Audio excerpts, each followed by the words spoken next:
So I bet you there's going to be 2 things on this list that I named in this video that you do that's actually killing your productivity. So if you want to get a list of things that you may actually be doing that's actually killing your productivity, just keep watching. So if you don't know, my name is Toni, and on this channel I bring you productivity, mindset, as well as personal development tips. So if those entice you in any way, make sure to hit the subscribe button to see videos I provide on those topics. So let's just get to this video. So like I said, in this video I am telling you of certain things you actually may be doing that's actually killing your productivity. So the first thing I want to discuss that's actually killing your productivity is not planning your day. So let's say, for instance, you just, you wake up without a plan or any goals or priorities to your day, and then you wonder why nothing got done, where did your time go, or even what needs to get accomplished that day, or what appointments you may have had. So if you know, on this channel I talk a lot about planning your day and ways to plan your day and ways to plan your goals.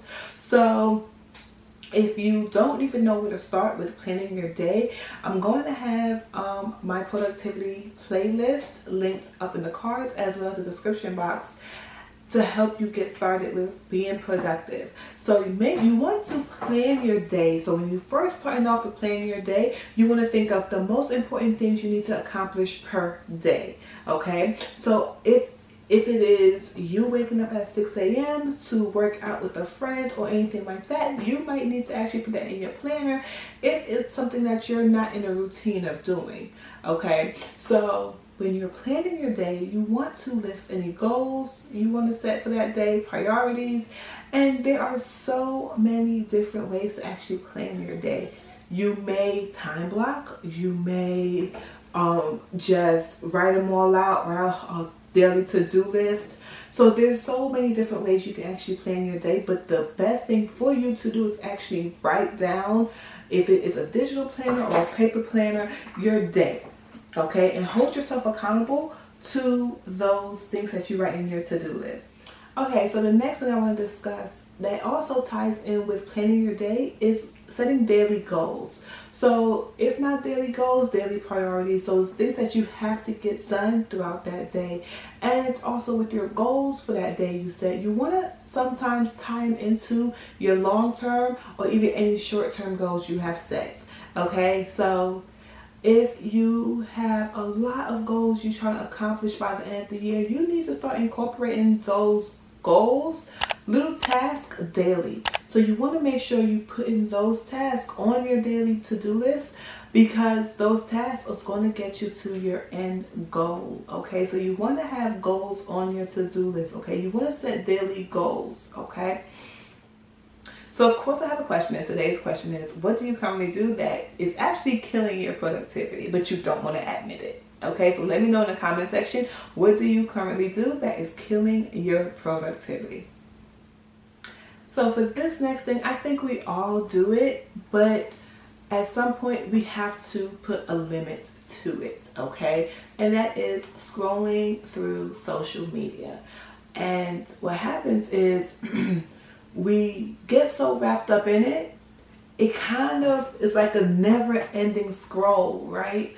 And then next thing you know, you look up, you're like, oh my gosh, nothing has gotten accomplished other than me laughing at, social media, things on social media, or, things like that. So you have to put a limit on it. And sometimes you might want to actually set it to where in your phone, if it's possible, to where, the app kind of shuts down after so much time or whatever, or you put a timer on you being on social media.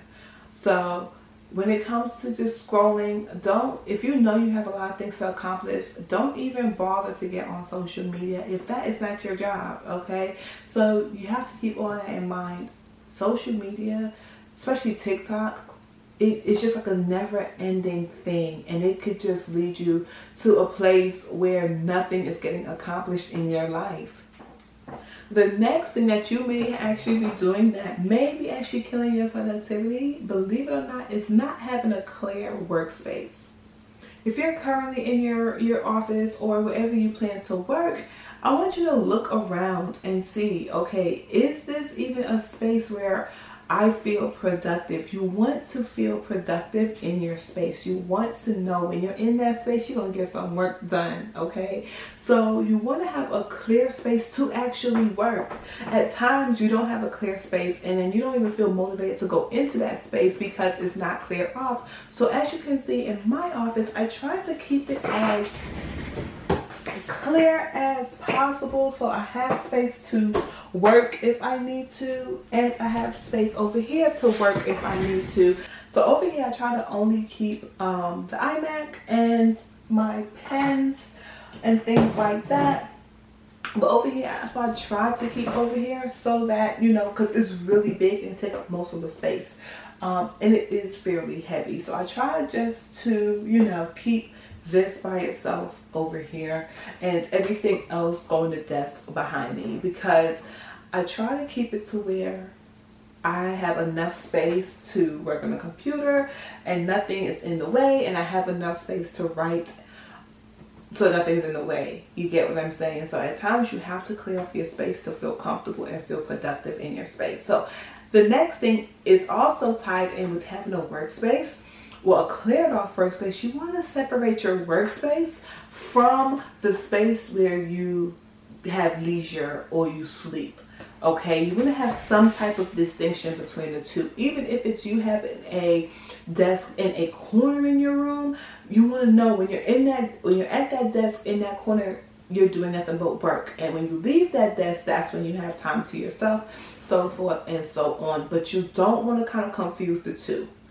What happens is your body, your mind gets accustomed to being in certain spaces. So for me, before I moved into this house, my workspace was in the kitchen. But it was like a separate part of the kitchen where it was kind of separated. So kind of like, I guess, a dining room, but it wasn't really a dining room per se. It wasn't a dining room. But it was just an extra space in the kitchen, and I had a table there, and that's where I worked. So I knew when I sat down there, I was about to work and I was about to get things done. So here I have my own office. Of course I have an office tour, but things has changed. So I'm thinking to do another office tour later on. So you can check out that video of what my office tour looked like, and things like that if you choose to. But now I have it to where I know if I'm in this space, I am getting things done.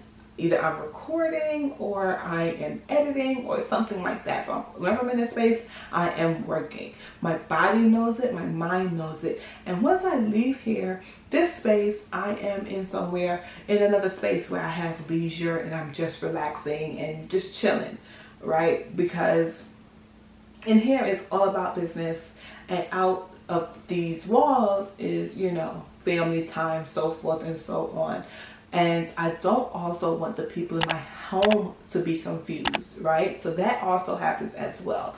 If the people in your home see you, let's say, on your laptop, on the couch, they may think you're just, you know, doing something simple. So they may tend to talk to you and you're trying to get a lot done. But if you have a designated space and everyone know about that space, then they know, okay, yeah, she's working. I know she's in that space, opposed to, well, she's on the couch. She can't be that busy. She's still working on the couch. You get what I mean? So you should separate workspace as from leisure and home and everything else. You should try really hard to separate the two, because your mind, your body, as well as your family knows the difference.